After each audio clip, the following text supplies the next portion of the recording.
अमेरिकी राष्ट्रपति चुनाव के दौरान जीत के बाद अफगानिस्तान से अमेरिकी सैनिकों की वापसी की घोषणा करने वाले डोनाल्ड ट्रंप अब खुद जो बाइडेन के फैसले की आलोचना करने में जुट गए हैं। हालांकि उनका दिया सुझाव लोगों को पसंद नहीं आ रहा है और लोग ट्रंप पर निशाना साध रहे हैं।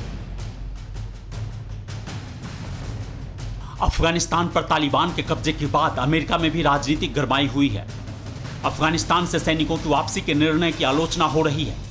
राष्ट्रपति जो बाइडेन की विदेश नीति पर सवाल खड़े किए जा रहे हैं। इस दौरान पूर्व राष्ट्रपति डोनाल्ड ट्रंप ने भी बाइडेन के खिलाफ मोर्चा खोल दिया है। उन्होंने सुझाव देते हुए सोशल मीडिया पर लिखा, अफगानिस्तान से पहले अमेरिकी नागरिकों को निकाला जाना चाहिए था। इसके बाद सभी सुरक्षा उपकरणों को वापस लाया जाता। सेना के बाहर निकालने से पहले अमेरिका को उन ठिकानों पर बमबारी करनी चाहिए थी जो विदेशी सैनिकों के लिए बेस का काम करते हैं। इसके बाद अमेरिकी सेना की वापसी होनी चाहिए थी।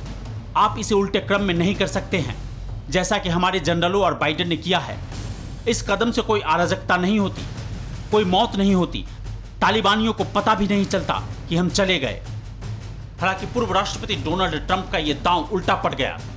लोग सोशल मीडिया पर ट्रंप के दिए ज्ञान की आलोचना कर रहे हैं। लोग उनसे पूछ रहे हैं कि क्या वो अफगानिस्तान में अपने ही सैनिकों पर बमबारी के लिए कह रहे हैं। तालिबान एक तरफ अफगानिस्तान में सरकार बनाने का ख्वाब देख रहा है, तो वहीं दूसरी तरफ तालिबानी विरोधी संगठन अब एकजुट होकर दहशतगर्दों का मुकाबला कर रहे हैं। और इसे देखकर ऐसा लग रहा है कि जैसे अफगानिस्तान में तालिबान की मानो उल्टी गिनती शुरू हो गई। अफगानिस्तान में तालिबान का होगा खात्मा, 3 जिलों में दहशतगर्दों का सफाया। अफगानिस्तान पर राज करने का ख्वाब देख रहे तालिबान को जबरदस्त झटका लगा है। विरोधियों के झंडा बुलंद करने से पूरे देश में आतंकवाद के खिलाफ आवाज उठ रही है।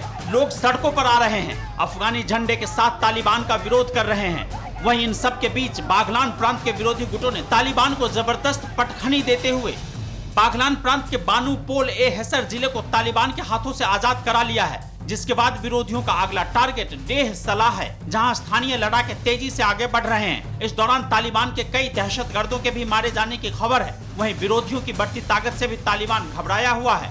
दरअसल सरकार बनाने की रस्साकसी में उलझे तालिबान के शीर्ष नेतृत्व की नजरों में आने के लिए इस समय कई बड़े आतंकी कमांडर काबुल में अपना डेरा जमाए हुए हैं। यही वजह है कि स्थानीय स्तर पर तालिबान की पकड़ कमजोर हुई है, जिसका फायदा तालिबान विद्रोहियों को मिल रहा है। स्थानीय विद्रोही समूहों के भी हाथ मिला लेने से तालिबान को कई जिलों में पैर जमाने में मुश्किलें आ रही हैं।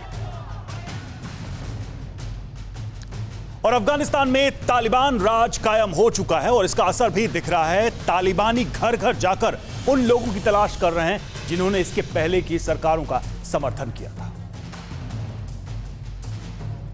तालिबान की कथनी और करनी में बहुत फर्क है। अफगानिस्तान पर कब्जा करने के बाद तालिबान ने ऐलान किया था कि वो आज का तालिबान है जो हर अफगानी की हिफाजत करेगा, बदले की भावना में काम नहीं करेगा। लेकिन तालिबान राज कायम होने के चंद दिनों बाद ही दहशतगर्दों ने तांडव मचाना शुरू कर दिया। तालिबान अब उन लोगों की तलाशी तेजी से कर रहा है जिन्होंने नाटो और अमेरिकी सुरक्षा बलों के लिए काम किया, उनका सहयोग किया। संयुक्त राष्ट्र की एक रिपोर्ट में दावा किया गया है कि तालिबान आतंकी ऐसे लोगों और परिवारों के सदस्यों को गिरफ्तार कर रहे हैं जिन्होंने अमेरिकी सैनिकों की मदद की। तालिबानी दहशतगर्द घर घर जाकर लोगों का आत्मसमर्पण करने की धमकी दे रहे हैं। तालिबान के खिलाफ सुरक्षा बलों को मदद पहुंचाने की लिस्ट में सेना से जुड़े लोग, पुलिसकर्मी, जांच इकाइयों में काम करने वाले लोग प्रमुख हैं। रिपोर्ट में यह भी दावा किया गया है कि तालिबान सभी मुख्य शहरों पर कब्जा जमाने के बाद वहां के निवासियों की मैपिंग कर रहा है। साथ ही तालिबान नए शासन को चलाने के लिए मुखबिर नेटवर्क भी बना रहा है जो आने वाले समय में लोगों की जानकारियां तालिबान सरकार से साझा करेगा।